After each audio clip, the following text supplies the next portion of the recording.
Hello दोस्तों, नमस्कार। हमारे YouTube चैनल मेरी बात में आप सभी लोगों का स्वागत है। दोस्तों, आज हम चर्चा करने जा रहे हैं ये जो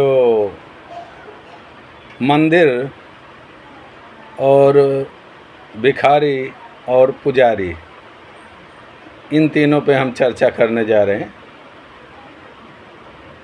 ऐसा इसलिए है कि लोग अक्सर बोलते हैं कि ब्राह्मण जो है भीख मांग के अपना जीवन यापन करता है, वो ढोंग करता है, मंदिर की आमदनी वही ले लेता है, मंदिर से सिर्फ ब्राह्मणों को फ़ायदा है।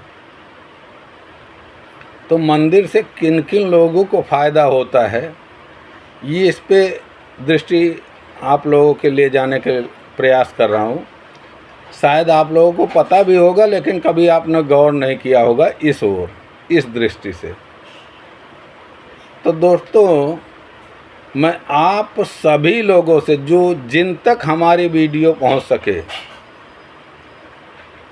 हम उन सभी महानुभावों से एक रिक्वेस्ट करना चाहते हैं, प्रार्थना करना चाहते हैं कि आप कभी भी मंदिर जाएं तो एक बारी इस चीज़ पे ज़रूर गौर करें कि एक मंदिर से, कोई छोटा हो बड़ा हो मंदिर, एक मंदिर से कितने लोगों का भरण पोषण होता है, और जिन लोगों का भरण पोषण होता है उसमें कौन से वर्ग के या किस समाज के लोगों की संख्या सबसे ज़्यादा है। अब मैं कहना नहीं चाहूँगा और मैं किसी का अपमान भी नहीं करना चाहता और किसी को मैं छोटा भी नहीं दिखाना चाहता, लेकिन दोस्तों, मेरा कहना ये है कि जितने मंदिर के अंदर पुजारी होते हैं ना, उससे ज़्यादा 10 गुना संख्या में बाहर उस मंदिर के भिखारी बैठे मिलेंगे, और उसमें से कोई, अब जाने दीजिए, आगे हम नहीं बोल सकते, नहीं तो फिर लोग कहेंगे कि तुम हमारा अपमान कर रहे हो। ये भी सोचिए। अरे इसकी बात छोड़ दीजिए, हमारे धार्मिक स्थलों से तो सबसे ज़्यादा फ़ायदा वो लोग उठा लेते हैं, उनका भरण पोषण परिवार चलता है जिनका हमारे धर्म से कोई लेना देना ही नहीं है।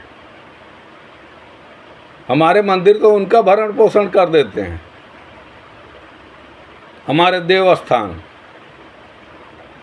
कभी किसी मंदिर में आप जाइए या किसी देवस्थान तीर्थ स्थान पे जाइए, ज़रा देखिए कि ज़्यादा लाभान्वित कौन सा वर्ग हो रहा है, और ज़्यादा गौर करने वाली बात ये है कि हमारी जो अर्थव्यवस्था है ना, वो मंदिरों की वजह से प्रत्येक दिन, प्रत्येक क्षण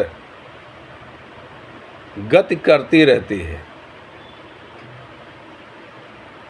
अब किसी को विश्वास ना हो तो मैं गारंटी देता हूँ कि जो व्यवस्था भारत देश में लागू है मंदिरों को लेकर, तीर्थ स्थानों को लेकर,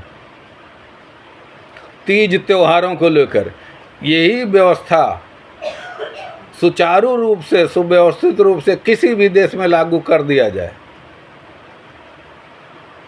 फिर आप देख लेंगे कि डूबती हुई अर्थव्यवस्था को यदि बल ना मिले तो जो बोलोगे मैं वो करने के लिए तैयार हूँ। तो कहने का तात्पर्य मेरा ये है कि सिर्फ एक तरफ उंगली मत उठाइए कि मंदिरों से लाभान्वित से ब्राह्मण ही होता है। अगर ब्राह्मण 1% लाभान्वित होता है ना, तो 99% अदर कास्ट के लोग उससे लाभ लेते हैं। दोस्तों, अगर कहना नहीं होगा, मैं क्षत्रिय समाज का बहुत आदर करता हूँ। अगर मंदिर से प्रत्यक्ष रूप से सबसे कम लाभ किसी वर्ग को मिलता है ना, तो वो क्षत्रिय समाज है। यही एक ऐसा समाज है जिसको प्रत्यक्ष रूप से मंदिर से लगभग 0.0 लगेगा,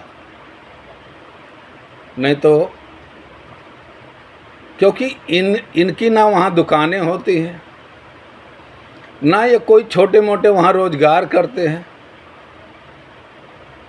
और आगे तो मैं बोल भी नहीं सकता, सीढ़ियों पे तो ये मिल ही नहीं सकते। हाँ, कोई अपवाद हो अलग बात है। तो इसलिए जो लोग बोलते हैं ना कि मंदिर सिर्फ ब्राह्मणों को, तो ज़रा एक बारी इस दृष्टि पे आप घुमाइएगा अपनी दृष्टि को चारों ओर। और दूसरी बात, सबसे ज़्यादा गालियाँ मनुस्मृति को दी जाती है। तो बंधुओं, आज मैं आप लोगों को एक बात और बता दूं कि पूरी दुनिया में प्रत्येक धर्म में स्त्री का भोग और स्त्री का शोषण प्रत्येक जगह होता है। कम या ज़्यादा हो सकता है, वहाँ कानून का डर और व्यवस्था के सुचारू रूप से संचालन की वजह से कम ज़्यादा हो सकता है, ये मैं नहीं कह सकता। कहीं कम होगा, कहीं ज़्यादा होगा, वो अलग अलग बात है। लेकिन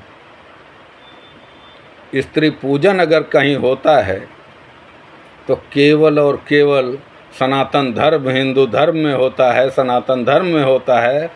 बाकी और किसी जगह स्त्री पूजन आपको नहीं दिखाई पड़ेगा, जो कि हमारी मनुस्मृति को के ही कारण है। जो मनु महाराज ने हमको संविधान दिया है, उसी के कारण है। जय हिंद, जय भारत।